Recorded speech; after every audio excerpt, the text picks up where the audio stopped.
वालेकुम जनाब। वालेकुम सलाम। जन्नतुल मकाम दोज़ुल हराम, हमारे बच्चे आपके गुलाम। मेरा नाम अब्दुल बाप का नाम मोहम्मद गुलाम, दादा का नाम गुलम, परदादा का नाम उसी से पूछ लेना, पीछे दिल के डब्बे पे बैठा है। आप खैरियत से खुश हैं, ठीक ठाक है? अल्लाह आपको खुश रखे, आबाद रखे, सलामत रखे। अच्छा, आपने माशाल्लाह वो जो सिंध में रहने वाले की एक कॉमेडी धुन बनाई है, जो गाना बनाया है, उसमें आपने लियारी के मसाइल को ज़्यादा उजागर किया है, खासकर बिजली पानी को। तो आप लियारी के रहायशी हैं?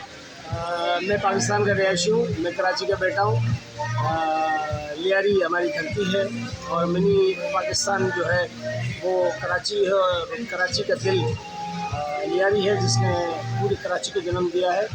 और ये सिर्फ कराची के लियारी के मसाइल नहीं है, पूरी कराची के पूरे पाकिस्तान के मसाइल हैं। मैंने उन मसाइल को पेश किया है कॉमेडी अंदाज में कि बिजली के सताए लोग सभी तुझसे बेजार हैं, सारे दिल से तुझको गालियाँ दे कभी आओ पास हमारे, दिल से तुझको गालियाँ दे कभी आओ पास हमारे।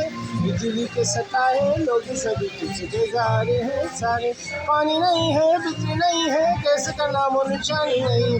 बहुत गटर में खिलाऊं तुझे यारी नदी के किनारे, बहुत गटर में खिलाऊं तुझे मली नदी के किनारे। बिजली के सताए लोग सभी तुझसे बेजार हैं, सारे।